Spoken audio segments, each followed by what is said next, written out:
Atarax was a Hungian warlord, a thorn in the galactic quorum's side. The Hungians were a reptilian race with 4 arms, 4 eyes, and powerful muscles, hailing from a death world with crushing gravity, twice the galactic norm. A highly competitive world where only the very strong survived. Atarax controlled tens of thousands of men, thousands of ships, and was widely feared as one of the most vicious pirates in the sector. Most ships they preyed upon surrendered immediately upon seeing the insignia of his ships, out of fear and respect, as was proper. Atarax was running, breath wheezing from his lungs, as he sprinted down the hall to his safe room. Impregnable walls, shields that could bounce a rod from God, automated defences that would spread any incoming assailants with precision plasma fire, even a dozen guards in the very latest of defensive and offensive armour and weapons. Atarax was hunted. For a whole solar cycle, he had been hunted. It was small things that gave it away. A comm message left to his personal device, a letter addressed to him deposited under his sleeping rock, a billboard with his name and face upon it in the capital city of Hungian Prime itself. Shadowy figures seen out of the corner of his eyes, gone when he turned to face them. The Hungians had not been hunted since their prehistory. It caused an intense anger in the warlord.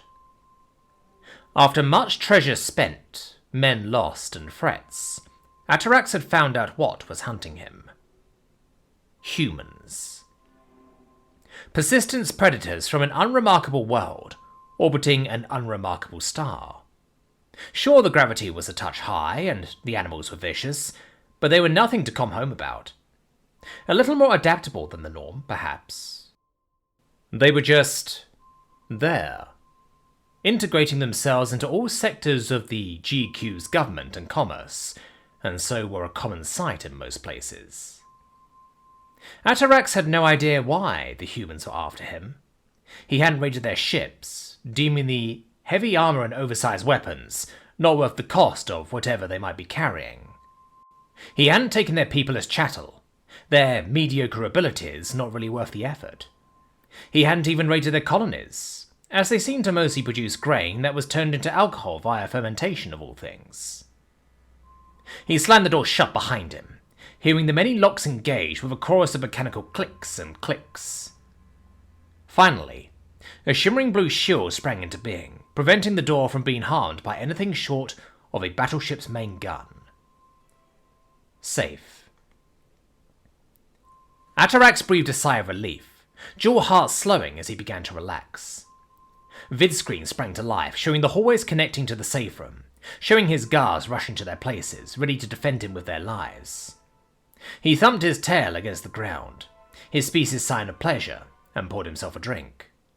No synthetic alcohol for him, no. Handcrafted alcohol, aged in oak barrels. The maker was so proud of his drink, he put his own name on the bottle. Jack Daniels. The amber liquid burned going down, settling warmly in his primary stomach, but as a true warrior he relished the burn. He looked behind him to the wall of weapons taken from fallen enemies. The crossed pistols of a Talarian mercenary, the glaive of a Hildok's royal guard, even the large curved sword of a Kargnov clan chief.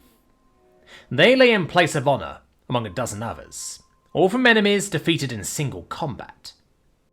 Atarax could still remember the way the Kargnov squealed, pig face opening in shock as his lifeblood poured out from the gaping rent in his chest. Atarax lost himself in a haze of memories and really good alcohol, revisiting each triumph, each narrow escape, each heap of glory brought to his name. After a few minutes of reflection, he turned back to the vidscreens, checking each hallway. He hadn't made it to where he was by being careless, after all. Primary hallway was empty.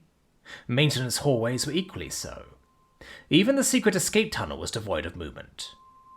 Atarax nodded to himself, pleased. All as it should be. So why was there a nagging feeling in the back of his head? There was something wrong, and he couldn't quite put his talons on it. He quickly flicked through the various screens again. No signs of movement or activity. Even the motion sensors reporting nothing amiss. So why? He suddenly realized what the problem was. No movement. His guards were missing. Panic threatened to overtake him as he grabbed his comm, shouting for anyone to respond. His voice echoed strangely as his brain went into high gear, hoping to hear anything from anyone. That was the moment his instincts, honed by millennia of species evolution, informed him that he was squarely in the sights of a predator. He froze as he felt something touch his head, long fingers holding the top firmly, as a face leaned in from behind. Flat features, two forward-facing eyes, omnivore dentition revealed as the being drew back lips in a grotesque parody of a smile.